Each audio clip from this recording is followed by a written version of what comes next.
Peace, peace, peace. Welcome to another episode of Waz the Dome TV. Today, I have a very, very special guest, Anthony J. Ballas, PhD student at Duke University, also an educator specializing in philosophy and social sciences. Scholarly interests encompass race, class, internationalism, Caribbean studies, cinema, architecture, jazz, hip hop, and political theory. You can also see his publications in Caribbean Quarterly, Monthly Review, Scalawag Magazine as well. He's currently co-authoring a volume on the rise of neo-fascism with the great historian Gerald Horne. Additionally, you also can catch him on the De facto podcast on YouTube. The link is in the description. Also, Cold War Cinema, where he explores intersections of culture, politics, and media. Anthony Ballas, thank you for coming through, man. Well, thank you very much. It's an honor and a pleasure to be here with you. Honored to have you on. So today we're going to be talking about the film soundtrack to a coup d'etat. Great film. Also, we're going to kind of talk about, some of the history and intersections between the politics and the art, which I think is extremely important, especially in today's time. I think we can learn a lot from looking at the commodification of art and where it seems to be going or seems to be led. Yeah, I've definitely been looking forward to this one. So again, thank you for coming by. I like to ask everybody before we get into it, I like to ask everybody this kind of like their Marvel origin story. What radicalized you? What got you on the path to radical politics? Well, thank you for that introduction, and thank you for having me on. Like I said, it's an honor and a great pleasure to be here with you. Um, what radicalized me? Well, in fact, I'll tell you a story that I've told very few people. 'Cause I guess I don't really get asked this question quite a bit, so I Hmm. appreciate the question also. But I attribute my radicalization, if you will, to actually exposure to hip hop music, Mm, uh, to certain ideas that were proliferating in the works of Immortal Technique. absolutely. In fact, I'm sure everyone has a story, everyone has a memory of where they were when they first heard something like Dance with the Devil. Absolutely. I was in my room and my high school friend, actually my in high school, but my childhood friend, my best friend, in fact, played Dance with the Devil, played for me Dance with the Devil. And I mean, it just changed me. Mm, And people who've heard that song understand what I'm saying, I think. hmm. And so that sort of led me on this path toward you know, understanding the history that was being presented by rappers and hip hop artists like Immortal Technique and others, Hmm. Dead Prez, Absolutely. um, Yasin Bey, formerly known as Most Def. Yeah. I Yeah. mean, the list could go on. We could sit here and probably talk about this all day, but Right. but then I really attribute a lot of my radicalization or my descent into radical politics to a particular individual who it would blush if they heard me saying this, but the journalist slash hip hop artist slash many other things, Chris Time Steele, Mm, probably one of the more prolific musicians of all time. I right. mean, look at this man's catalog. Right. Right. It's like, it just never ends. He puts out so much music, and he really turned me on and put me on to radical politics in a quite profound sense. He actually was a person who encouraged me to go back to school after I dropped out of college Hmm. when I was a young person. He introduced me to Noam Chomsky. Wow. Um, he, he he put me in touch with Noam Chomsky at a certain point.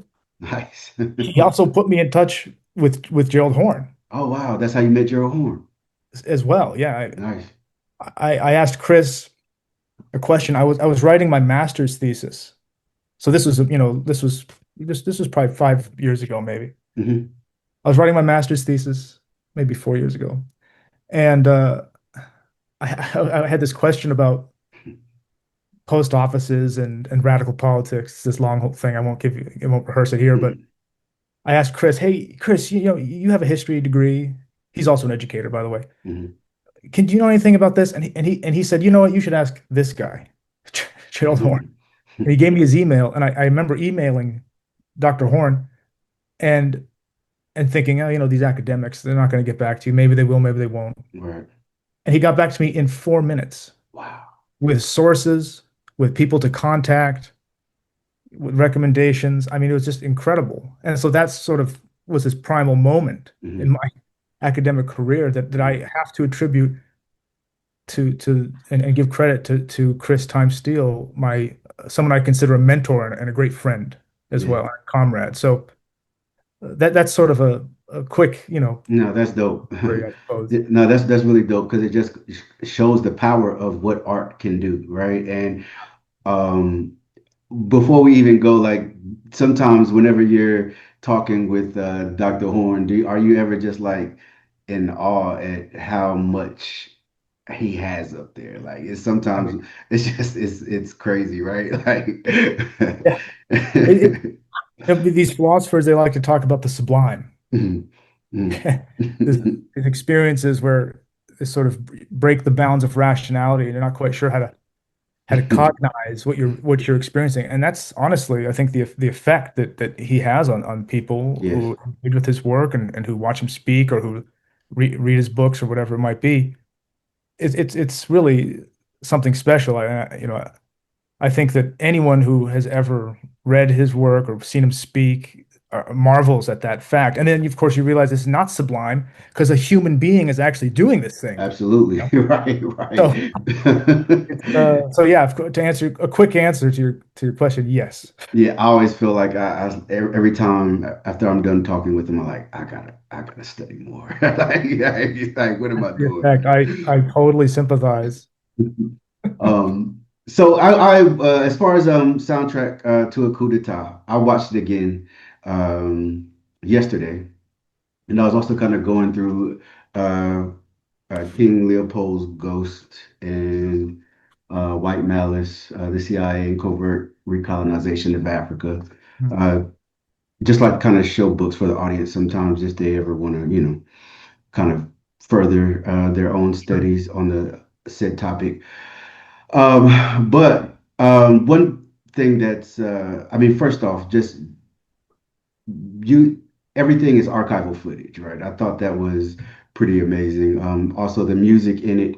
I know Dr. Horn and yourself are obviously huge music fans and jazz and all the great music that sit within the movie.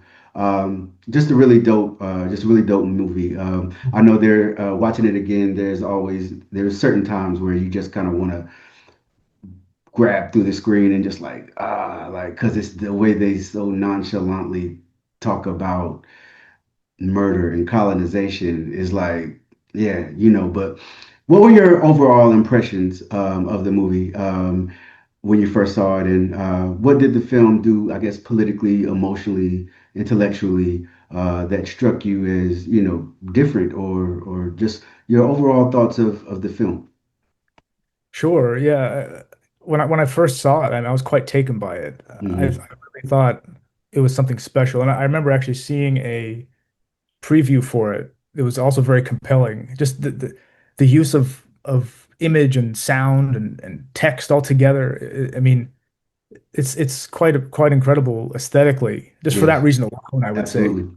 And I recall, I think I rarely do this, but I think I even set like a reminder or some sort of notification on my email for when the DVD would be available so that I could Hmm. purchase it, which is very Mm. rare. Like people who know me, I mean, I own DVDs and stuff, but to set like a notification to make sure you have I'm not that kind of person, but I did Right. something like that because I was just so taken by this film for so many reasons, which obviously we'll explore in this discussion.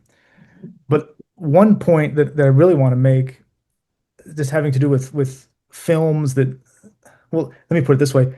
There aren't very many films that sort of take jazz music Mm. as central to their plot. Let's Right. put it that way. Yeah. And when they are those kinds of movies, they're typically this sort of Hollywood movies, let's say, Yeah. movies that relegate or render jazz music as some sort of atmospheric, um, piece of the background or something like that, and or ways they stage certain narrative or Mhm. narrative tropes or cliches or whatever. Something like La La Land, which is a film that's so bad it probably shouldn't even be mentioned. I But haven't seen hey, that. congratulations. I'm jealous. Right. It's not a very good movie, but Mhm. it's just wildly popular. And that's just one example of many. There are exceptions to what I'm saying, but in general, the history of Hollywood film or film in the United States, let's say more generally, and the use of jazz in most instances has been a sort of flat representation or a Yes. way of characterizing a certain scenario, Mhm. danger into a scenario or a situation, or characterizing a character or a setting or something like that. And so this film does the exact opposite. Mhm. This film actually, it's almost like the music it plays the central role. It's like the Yes. lead character, and that, Right. that I thought was very striking and very different Mhm. um, compared to just other uses of the music in cinema, which are in general, reduced or watered down and commercialized and Yeah. whatever. Again, there are exceptions to this. I'm not trying to make too big a generalization, but I think in general that is the way it has been. Um, so this film is doing something very different politically Right. and aesthetically, I think, in tandem, those two things together. It also made me think of the way jazz is depicted in even documentary settings, like Ken Burns's Yeah. documentary series, Yeah. which, I mean, when Ken Burns does something, it's 14 hours of slowly moving Yes. screen Yeah. screenshot photographs. And I mean, I don't know that I've never been a big fan of that Mhm. effect. Let's put it Right. that way. This film is the Yeah. antidote to that, right? Absolutely. That's why I use that. That's why Dr. Horner and I use that term because it covers multiple points in our argument. But aesthetically, this film is an antidote to that kind of depiction of the music. Mhm. I think that's really important to sort of highlight.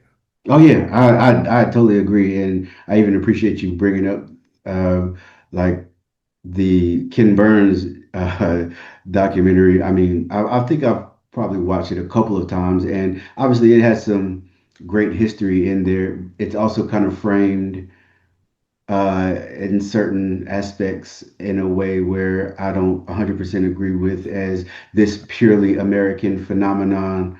Oh yeah. Um, and because I just one thing that I guess a bit of irony that wasn't lost on me in this whole just movie and what the movie is about is jazz getting its beginning in the Congo Square, Mm, right?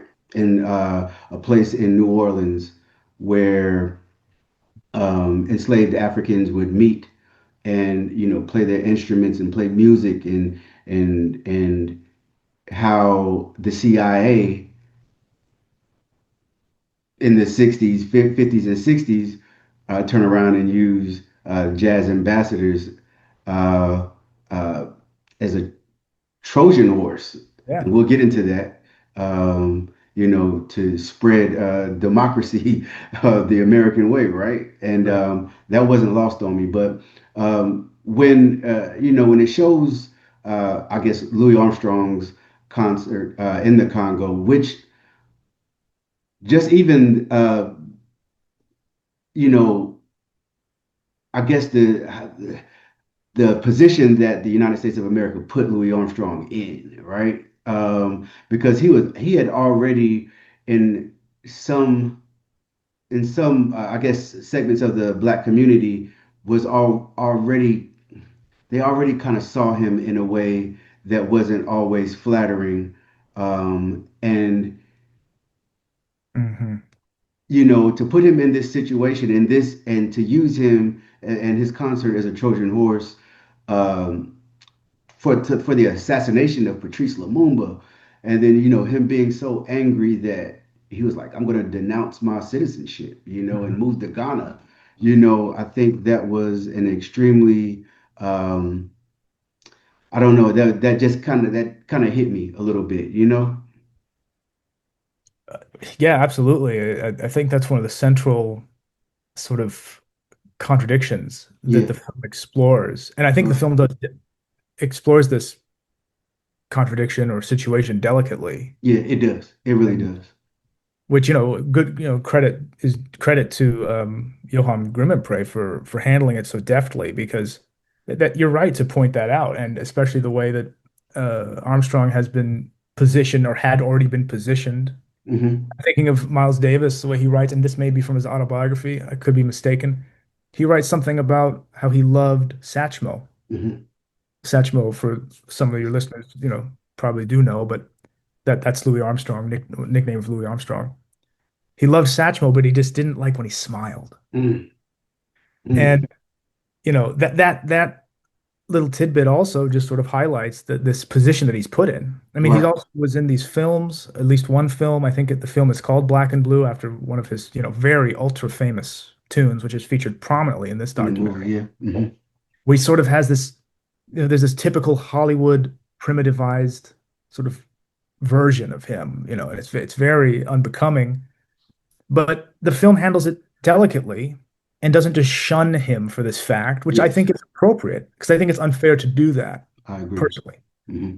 The film doesn't do it, certainly, because on the one hand, you have this group of musicians, the jazz ambassadors, as they're dubbed, who are essentially employed by the State Department, sent on these tours in the attempt to more or less launder the history of white supremacy. I mean, that's Hmm. basically it, and Jim Crow and so forth during this period of the Cold War.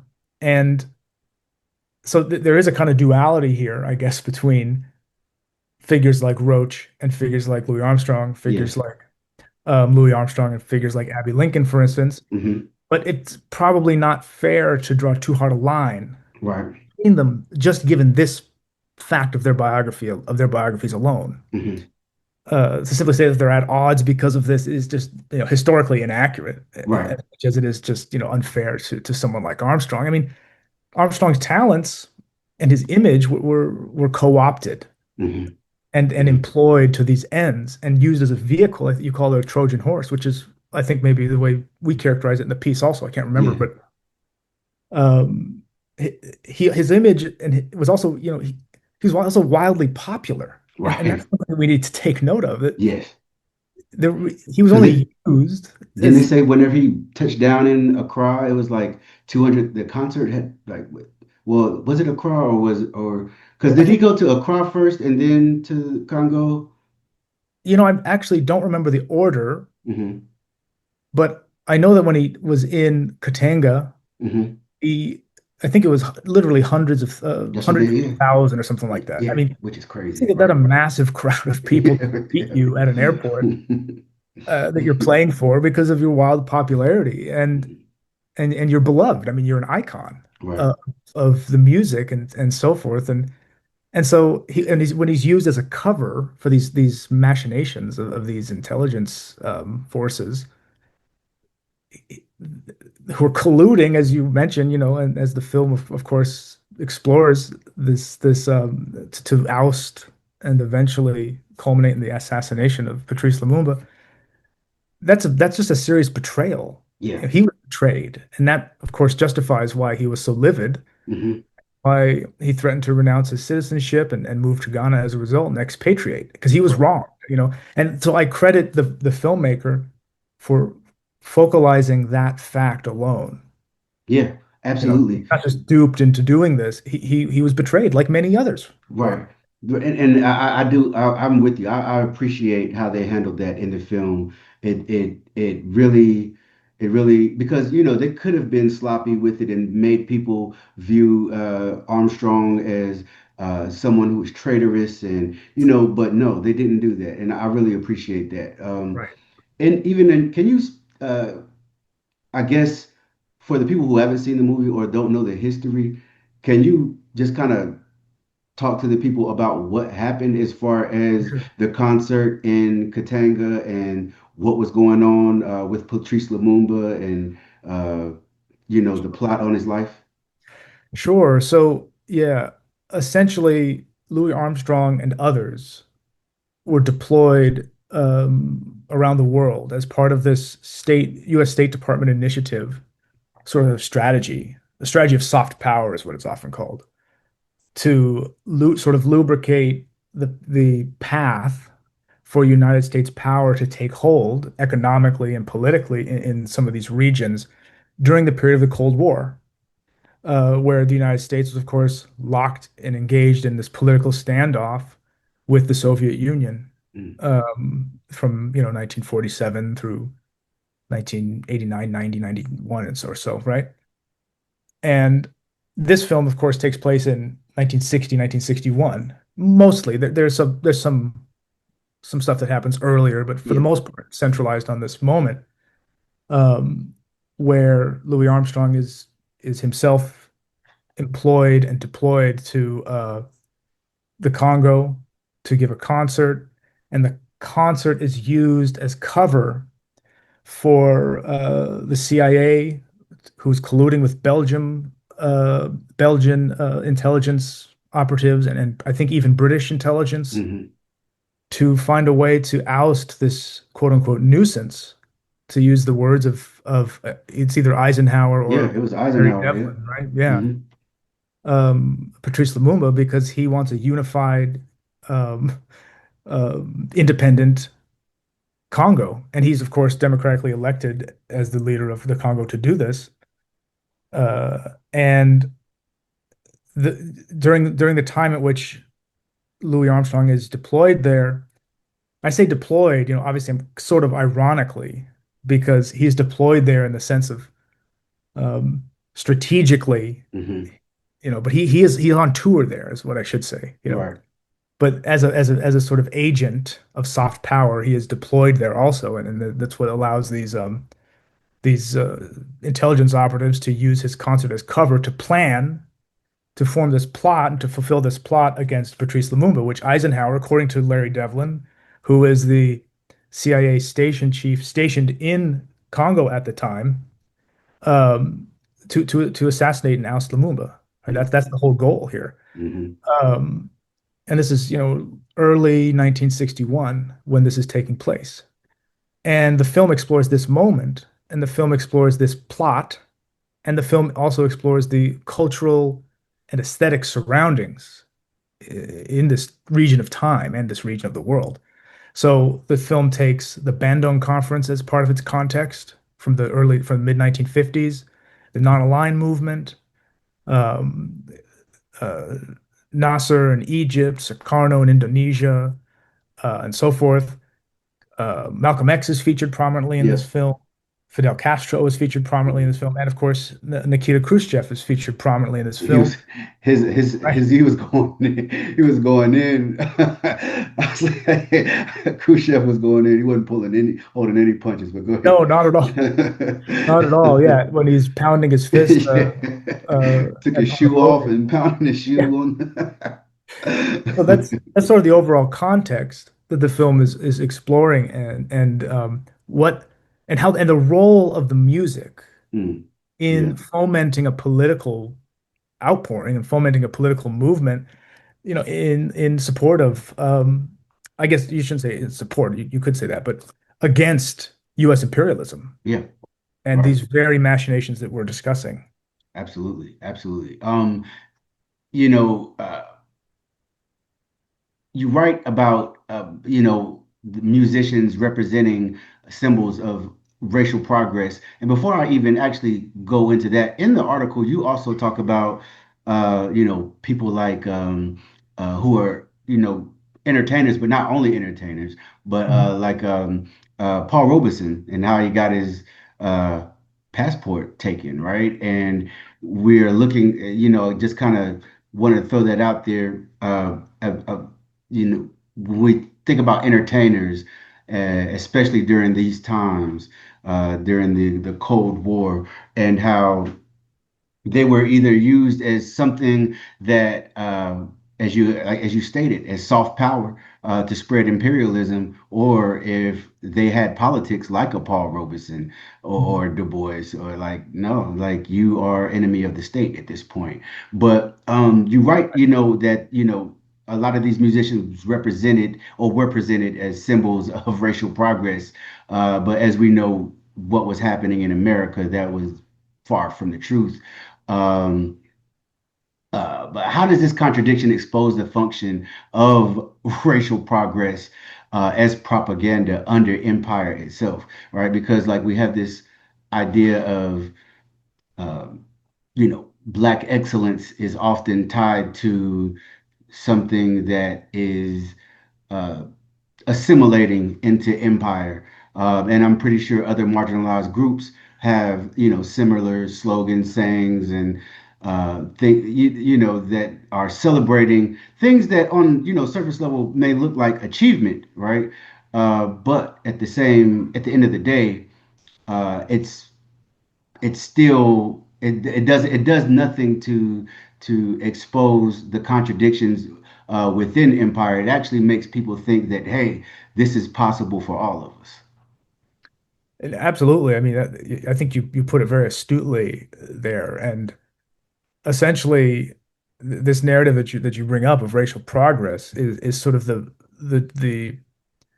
the goal, I guess, of Mm, U.S. soft power is to right. present these figures as what used to be called race leaders, Mm, right? Um, and these figures are exemplary of some sort of American idealism that they have uplifted themselves and uprooted, progressed out of the strictures and the horrors of Jim Crow and so forth, and achieved something, something into some sort of some sort of emancipation, I guess you could say. mhm, And that's mhm, really the propaganda. That's really the ideology that's being forwarded by this use of soft power. right. And that's why these figures are given these honorific titles and vaunted as symbols of racial uplift, as you put it, or I think you said racial progress. Mhm, And they're considered as these cultural ambassadors, mhm, this and whose music and it's not just these musicians. You mentioned although Paul Robeson, of course, is a musician also, but he's also an actor. Um, this also, I'm thinking of these Hollywood screenwriters during the Red Scare period who were brought before the House Un-American Activities Committee and grilled for their mhm, apparent sympathies for Moscow and their mhm, apparent, communist sympathies and so forth. And many of them ended up in prison as a result of that, right. and deportations and so on. I mean, this period is really a violent, Yeah. Yeah. uh, Yeah. persecutorial moment. Mhm, And this film does an excellent job of sort of covering a lot of ground in this way. But it also explores sort of the way this radio organ called Voice of America, uh, mhm, headed and led or hosted by this guy named Willis Conover, who's a name that people an older generation than you and our generation might remember um, more readily. But he's this radio host who is instrumental in spreading mhm, jazz music to the Eastern Bloc and to Asia and to Africa and so forth, and doing it in this way that you're describing of presenting a sort of narrative of racial uplift, or at least that's the connotation. mhm, Um, but I also think that there's a way in which and Conover and Voice of America are clearly to blame for this, but there's a way in which the music is sort of fetishized as mhm. somehow exemplary of this version of American idealism that you're talking about, Right. Right. as though this version of American idealism is salient or indeed as if it's real,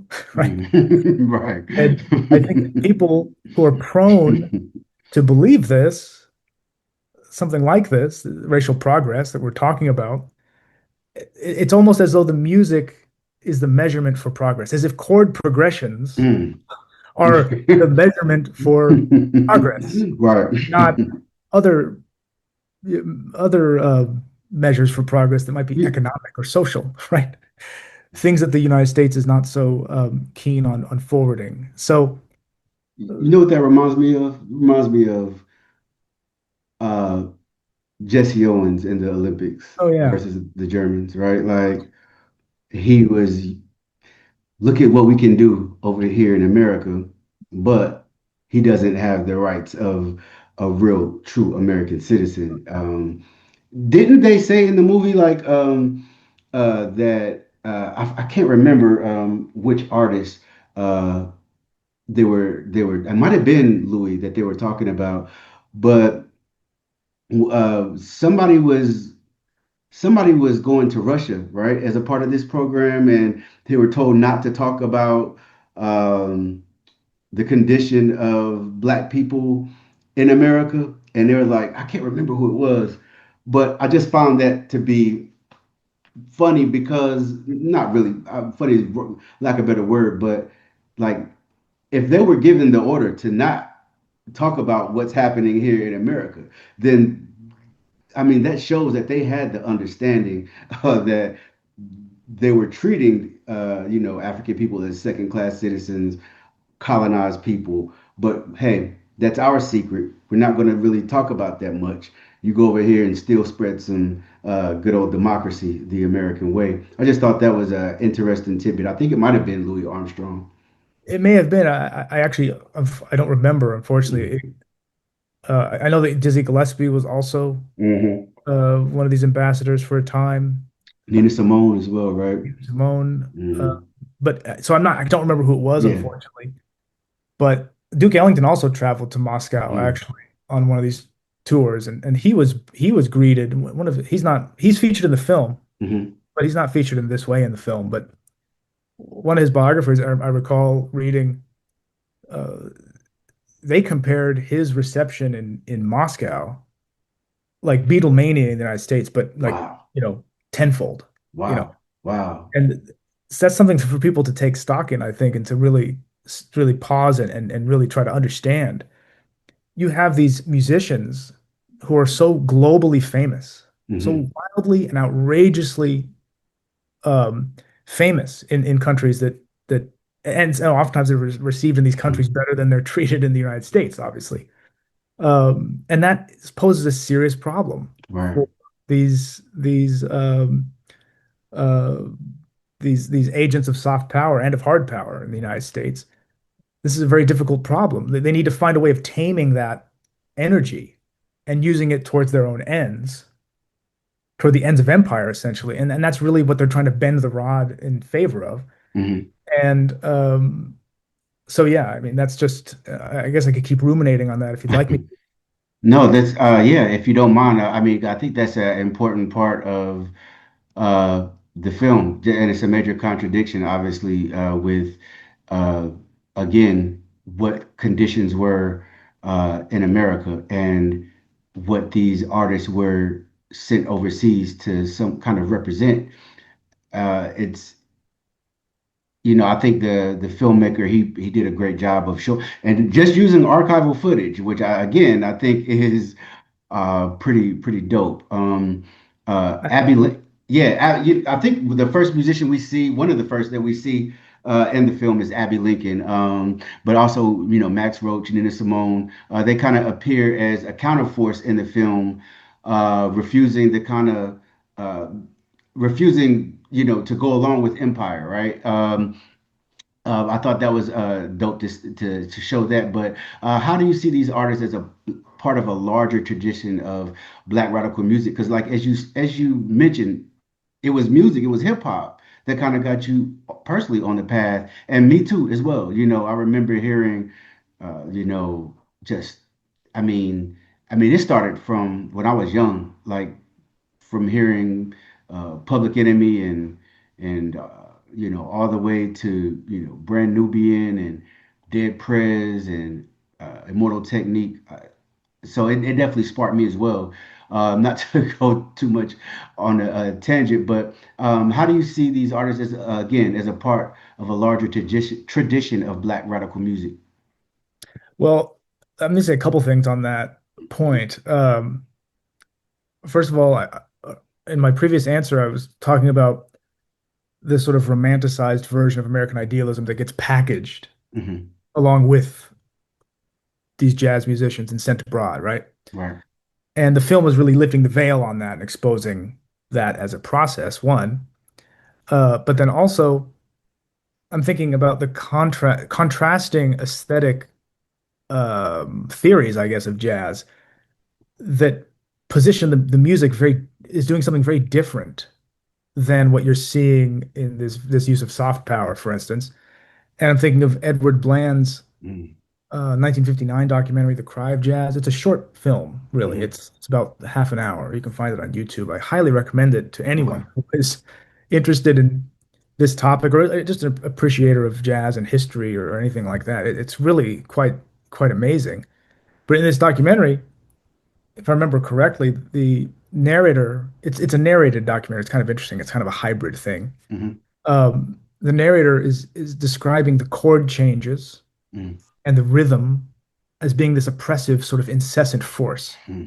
that represents the central contradiction of Black life in the United States. So the Hmm. music is somehow dialectically representing contradiction.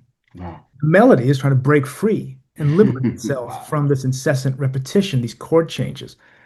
And I think that's a quite, striking, Very uh, striking. yeah, Yeah. sort of political aesthetic Hmm. way of talking about this. And I see that tendency in figures like Abby Lincoln and in figures like Max Roach as this sort of counterforce, as you call it. I think that's a really critical and astute way of putting it. And I also put them in the same sort of category as figures like Archie Shepp, Yeah. figures like Amiri Baraka, who Hmm. is I don't think his words are featured in this documentary. I could be wrong. It's been a little while since I've seen it. I know. I saw Baraka in it, or no.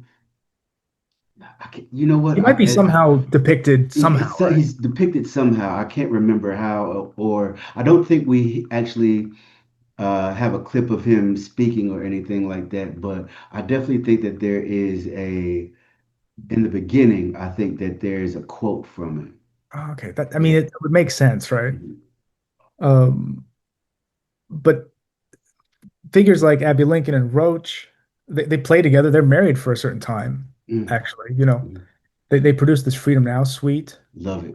Yeah, and it's this classic, of course, from the mid 60s, early 60s. And it's in response to this moment that is depicted in the film. And of course, Abby Lincoln is instrumental in producing this political um, movement that culminates in 60 some odd individuals protesting at the United Nations Yes. the assassination of Lumumba. So, her role is very prominent in this Hmm. film and in this history. Yes. And I know that they tour. I mean, no, Abby Lincoln toured the world. She toured in Africa. Roach, I know he was in Haiti at a certain point. He played in Japan. These people were international in Right. orientation. I mean, Abby Lincoln was also in in several films, a couple of which Mhm. I've seen. She's in Mo Better Blues, Spike Lee, Right. and She she's is. in this film from the 1960s, maybe it's 1964 or so, called Nothing But a Man, and it's I totally quite did good. not realize she was in Mo Better Blues. Yeah, yeah. Wow. So I mean, Wow. she has this popularity too, Hmm. And so when it comes to these figures as a counterforce, oh, I should also mention that there was a documentary a couple years ago about Max Roach. Hmm. Oh yeah, yeah, I saw it. It's great. What was it on Hulu or something? I can't remember where I saw it. It's on one of those Yeah, streaming platforms, but it's called The Drum Also Waltzes, yeah. and I it's really good. yeah, I saw. Yeah, I saw. I definitely watched it when it came out. I was just wanted to kind of look and see where it is, just to let the people know. Oh, I think sure. you can watch it on. Yeah, it came on PBS. So if you have Okay. like Yeah. Amazon with maybe the PBS subscription, you could definitely watch it there. But yeah, it's great. No, And there's of course many other ways you can find these yeah, you don't have to go. You don't things. have to pay for. You don't have to pay for that. But go ahead. But Roach was also a um a music instructor. I mean, he taught music as a visiting professor in the University of Massachusetts Amherst for I think 20 years or more. Mm, And so that's a testament to his influence also because you have someone like that like Roach, who at the and people criticize the institutionalization of jazz music, rightly so, in the academy and stuff like that. But you have a guy like Roach teaching it. I think that you're poised pretty well Absolutely. to have a good sort of political influence in that regard, and I think that's important to broach also. I should also mention that um, Max Roach, he writes a very interesting essay in 1972 called something like "What Jazz Means to Me" or something like that. In fact, it's kind of hard to come by, so maybe I'll find a way to provide a copy of it so we Oh can yeah, please do. disseminate to Hmm. individuals who are interested in reading it. It's from the Black Scholar Hmm. journal. And he basically makes this argument for why we shouldn't use the term jazz. It's very interesting. Mm. Wow. Did he He black classical music? Is that what he? not black classical, just black music, Mm. which is a very interesting, and there's political and social reasons, obviously, for why he's making this argument. Hmm. And I was had the privilege here in Durham, actually, on a whim, to go see Chief Adjua Mm. play at one of these little venues here. And lo and behold, he said something very similar. Wow. He Wow. said, actually, a little more forcefully, he said something like, "Don't come up to me and call me a jazz musician." He said, "I'm from a place in New Orleans where that's the equivalent of using the N-word." Wow. I thought, my God, what? Wow. So that might also be a testament to Hmm. someone like Roach's legacy. That's my point in bringing that up. Yeah, no, absolutely, absolutely. One thing that I liked about the movie as well is, as we know, one of uh, a colonial tactic that has been used since the beginning of uh, colonialism, I would say, is to pit one group against another, right? One ethnic group against another, one religious group against another, one race against another. It weakens, maybe even strengthen one group in favor of another, Yeah. cause cause war. We maintain power. We come in, right? I think one of the good things about it, because in a lot of ways, I think there are small groups of people online who are promoting different divisions within the diaspora, um, and obviously that benefits no one. But I think the film did a great job of showing, especially Malcolm, and connecting, and Malcolm talking about, hey, connecting Lumumba with Mississippi, and we know like it wasn't shown in the film, but how he talked about Mississippi and Alabama needed a Mau Mau, right? And then he also stated that African Americans can't understand their oppression without understanding Africa's oppression. And I think the film made, I think the film obviously purposely, and also how it showed Malcolm with Castro at Hotel Teresa. Thought That's that right. was, yeah, I thought that was really great as well. But did you think the film did a good job of showing the international aspect of these Black radical traditions? I think certainly it did. I Mhm. give the filmmaker a lot of credit for foregrounding this very particular feature of the politics of this era, Mhm. because I think oftentimes, and again, not to overgeneralize, but this is what's overlooked Yeah, right. very often in the history. And the film, focuses so intently on this style of politics. We might call it internationalism, or at least this internationally oriented form of the Black radical tradition as it is extant in the 1960s in this way through figures like Malcolm X. And, you know, it's probably not an overgeneralization, though, to say that partisans of the United States have a sort of selective memory in this Mhm. regard Right. when it comes to figures like Malcolm X or when it comes to figures like even Martin Luther King. Hmm. One of the professors down here is actually working on a archival project where he's reading a lot of these letters that Martin Luther King was writing to students from around the world, actually. Wow. People from people from the Congo actually and Kenya and elsewhere are writing him letters Wow. because they want to come study and they think that he can they want to come study in the United States and they think that Hmm. he can sort of offer a sort of patronage to do so. And I think he Hmm. was able to do that in many instances. And just shows the sort of international orientation again these figures maintained. So back to the film, I give a lot of credit to him for to Grim and Prey, the filmmaker, for doing this because he foregrounds this kind of politics of the era, not just through figures like Malcolm X, not just through the dissimulation and the dissemination of these musicians who are culturally influential, even if they are used, you know, as a form of soft power for U.S. empire. Hmm. Um, there's still nonetheless something subversive about these individuals, I should say.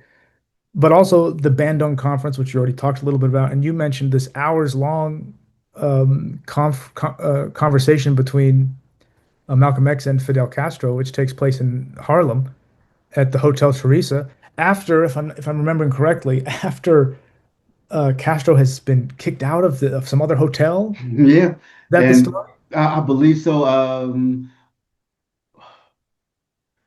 It was, there was definitely a story around his him. I can't remember. I don't want to lie to the people, but no, you're right. Yeah. There was definitely there was a story around him getting there and being at the hotel. I know his room was really small. But yeah, no, I thought that was just amazing just to see those two. Oh yeah. I'd love to And, be a fly on the wall and hear that conversation. and you mentioned, this Malcolm X is connecting Hmm. the struggles in the United States and in Mississippi to the colonialism abroad in the Congo. He has very, poignant words to say about to his audience about connecting those struggles and how one can't understand the domestic struggle without understanding the international struggle, essentially. And so, again, to give credit to the filmmaker for centralizing that. Um, and then, just because Malcolm X is the topic right now, Mm. I should mention that just as of today, I received very good news regarding a project that myself and my co-editor, Aspen, who some of your audience, some of our Twitter mutuals may know, um, who we're working on a project on Malcolm X with Dr. Horn Nice. that Nice. we should be able to announce very soon. So just received some good news about it today, as I said, Dope. able to I look talk more forward about to it it. very soon. Yeah. Mhm. But overall, to answer your question, yes, the film does an excellent job of Mhm. doing this very thing that you're describing, and not just restoring it. You know, I think there's something important to say here. The film is not just centralizing this to show, that internationalism was sort of this style of politics that was in vogue. I mean, this is the politics that was causing great consternation Yes. to the agents of U.S. power and U.S. Yes. empire. And Hmm. that is so central to this story because you're mentioning this divide and conquer tactic essentially.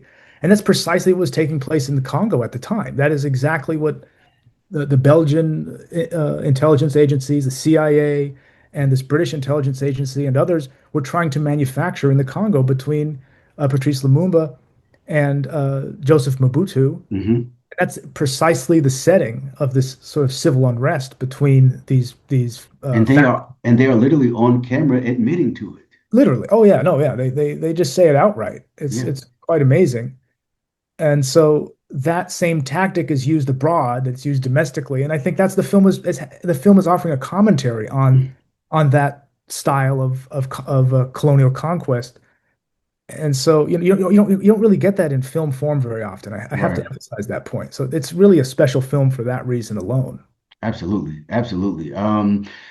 You know, Amiri Baraka, he has several quotes where he, pretty much talks about how art should raise the consciousness of the people.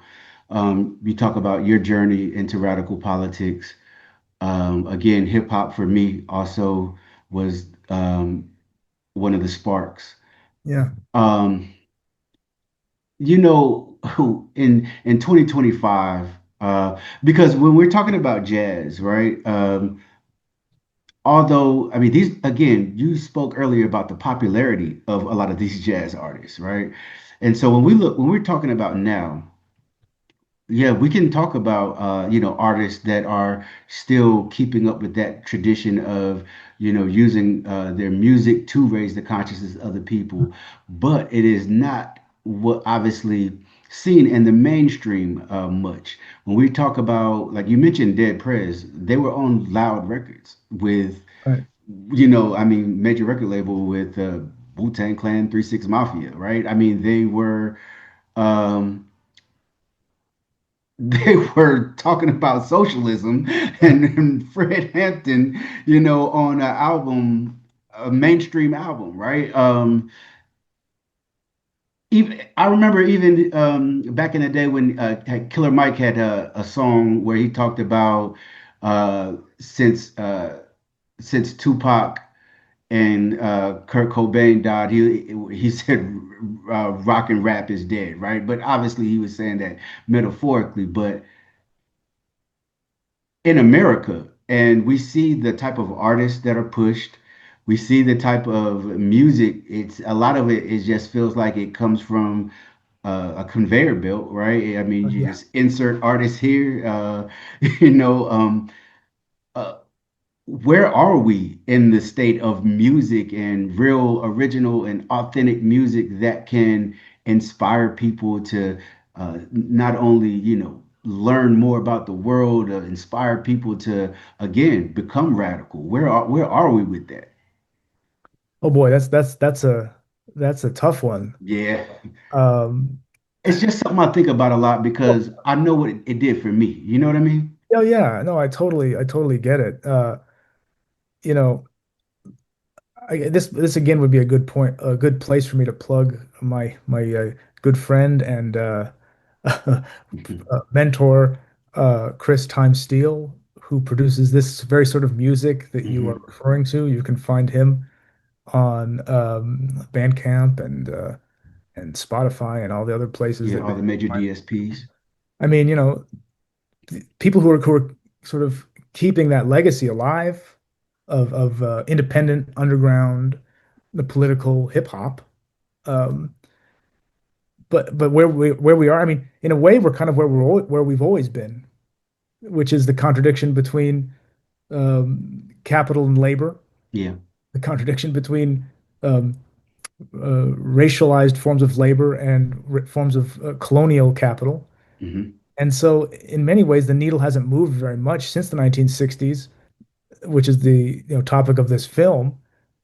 But I would think that if you listen to enough jazz or enough hip hop, you're going to be exposed to the sorts of narratives and the sorts of histories that are potentially very radical in this regard that you're talking about in terms of consciousness raising.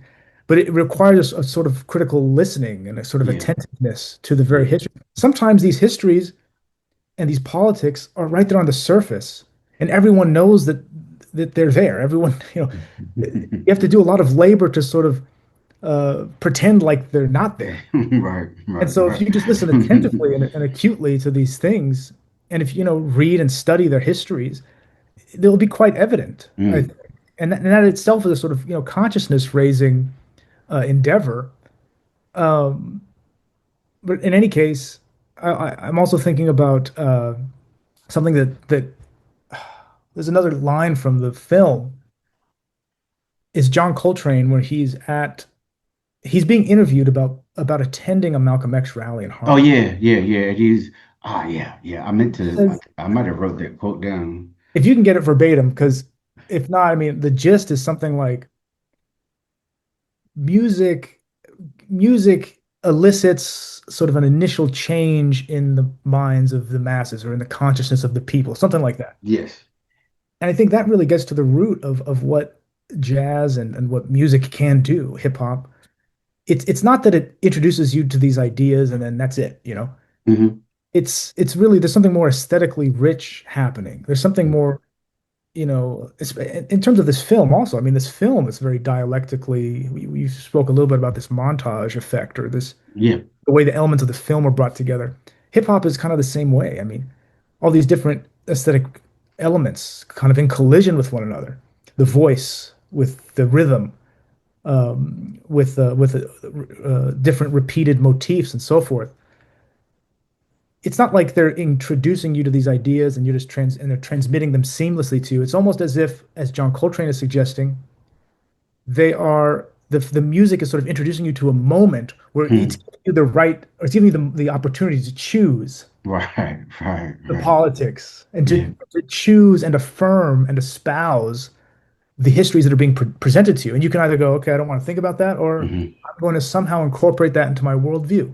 Or I'm Right. going to incorporate that into my worldview in this assimilationist sense that you were talking about earlier, or in a sense that's more radical. I'm going to keep the contradiction alive and protract it and try to figure out exactly how this contradiction works and why it persists and why it maintains itself through time and what's my role in relationship with it and maybe ultimately what can I do about it? What can I do Hmm. to change it? And so I think that, we can turn to someone like John Coltrane to give us a better guidance than I can give you Yeah, yeah, yeah. diagnosing Mhm. this time. That's of course a person. Were they asking him about his song Alabama whenever he came up with that? That's a good question. If I remember correctly, he was being interviewed about attending a Malcolm X rally. Right. Said something like he was very impressed with Malcolm Yeah. X. And he said Hmm. he said something about relating the music to the politics. And the interviewer asked about what music can do, and he offered this really sagely sort of quip. When I read it, it kind of gave me the vibe where Coltrane he said what he said, but it was kind of like if you know, you know. You know what I Yeah, yeah, yeah, yeah, exactly. mean? You're exactly right. And again, that speaks to this notion that it's not just like some, oh, let's just fill our heads with knowledge. Right. Right. Okay, great. Like you can learn, and that's a good thing. But the music is sort of eliciting a change. It's giving you the opportunity to actually produce action. And that brings us back to Amiri Baraka, actually, Hmm. because in his classic book, which is, I contend one of the best books ever written, Blues People, Absolutely. uh, there's a chapter called something like Swing, Hmm. from verb to noun, so I think is what it's called. And he's really detailing the history of how this music has been, about swing music became swing music, Right. how it became this commodified or commercialized, prepackaged form known as swing, this noun, rather Hmm. than swing the verb. Or he's doing something Right. very political and poetic with that term, which is his way with words, obviously.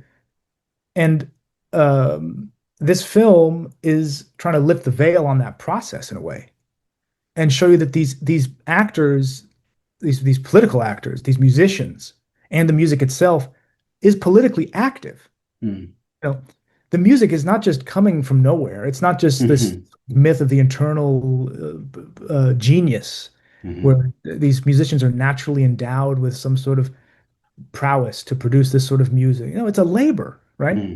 They're Right. laboring over hours and hours and hours, year after year, and that also has to do with their political practice, their political action, their political labors. They're sort of in tandem with one another, or engaged, entangled with one another. And this film is trying to show a counter history to the thing that Baraka is rightly pointing out, to restore the verb of Mm-hmm. this music, the verb form, out of this noun form, if that makes any sense. And so I think that's also part of this sort of consciousness raising Yeah. potential that music or art more generally can have. Yeah. Yeah. Well said. And I think just to answer my own question, we could replace that swing with hip hop and it would have the Sure. same meaning and understanding, right? The film ends, or towards the end, it points to $24 trillion dollars in Congo's untapped mineral wealth and the complicity of tech companies like Apple. I think it specifically showed Apple.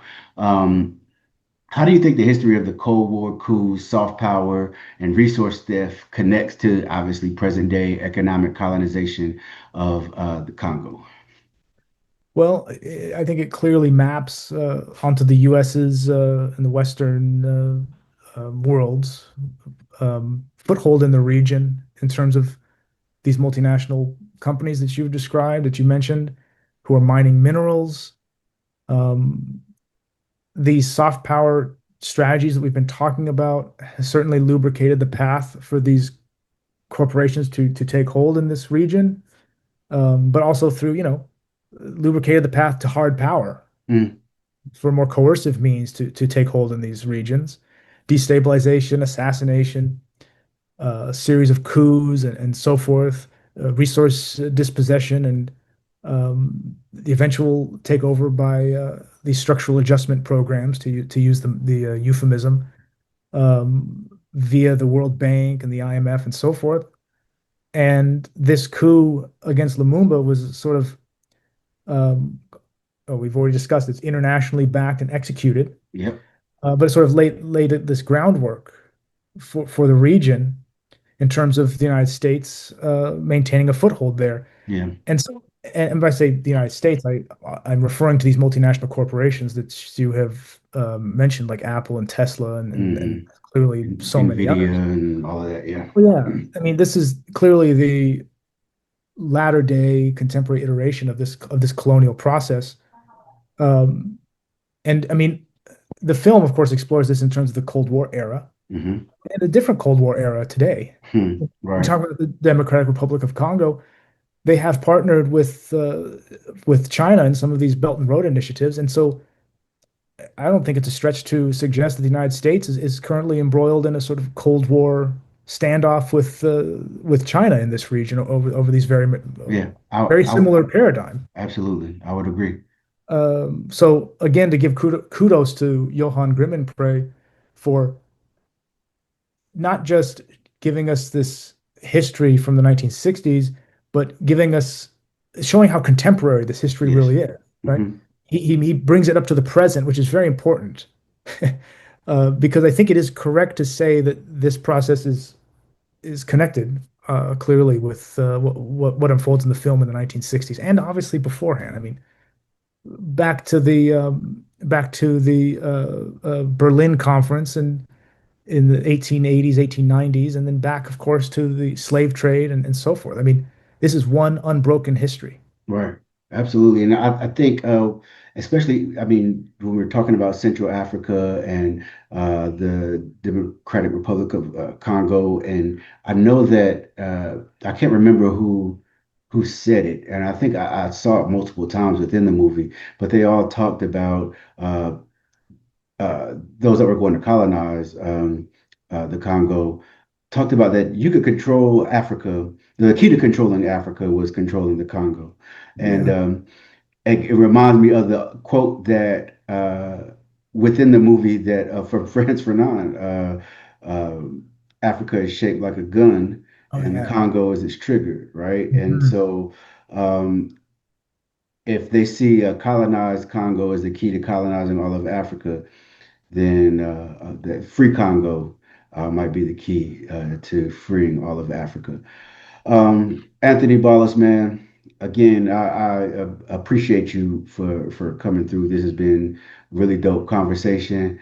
I look forward to having more. I definitely want to have you back sometimes and continue all the great work that you're doing, man. You got a lot going on, but uh, you're definitely juggling it well, and we definitely appreciate your analysis and the work that you're putting in. For everybody that would like to follow you and let them know how they can follow you on social media, and again, some of the how they can read some of your articles and some of the books you've contributed to as well. Well, sure. Well, first of all, let me just say in closing, thank you, Rakeem, for inviting me on. This was a pleasure. I really enjoyed speaking with you and would love to come on again. And perhaps I could even have you come on my own Oh man, I podcast, would love to. I'd Echo, be at some honored. point. Mhm. And since we've learned we are In Durham, in a yeah, similar area, then, yeah. we should also maybe do that in person if we can. Ah, But that would be dope. That would be dope. um, you can follow me on Twitter or whatever, Tony J Ballas at Tony J Ballas. You can read some of my work is linked there. You can find my work on the internet if you just type my name in, and you can find some things I've done, I guess. Um, You can find some of the work I did with Dr. Horn linked on my Twitter page, I'm pretty sure. If not, again, a quick Google search could probably turn it up. Yep. But And I'll yeah, have to, yeah, I'll definitely put the links in the description. He's being modest, y'all. He definitely has, he's definitely got some stuff that you should definitely check out. And so, uh, thank you. yeah, no doubt, no doubt, man. You have a great evening, and Yeah, you too. Well, again, let me just say though, you're being modest because you didn't even ask me how I feel about your work. oh I'm a man, big fan of your show. Everyone should subscribe, man, and support the channel and show Rakeem some love as well. I appreciate that. I appreciate that. Until the next time, comrade. We'll speak soon. Okay, sounds good. All right, peace. Take care.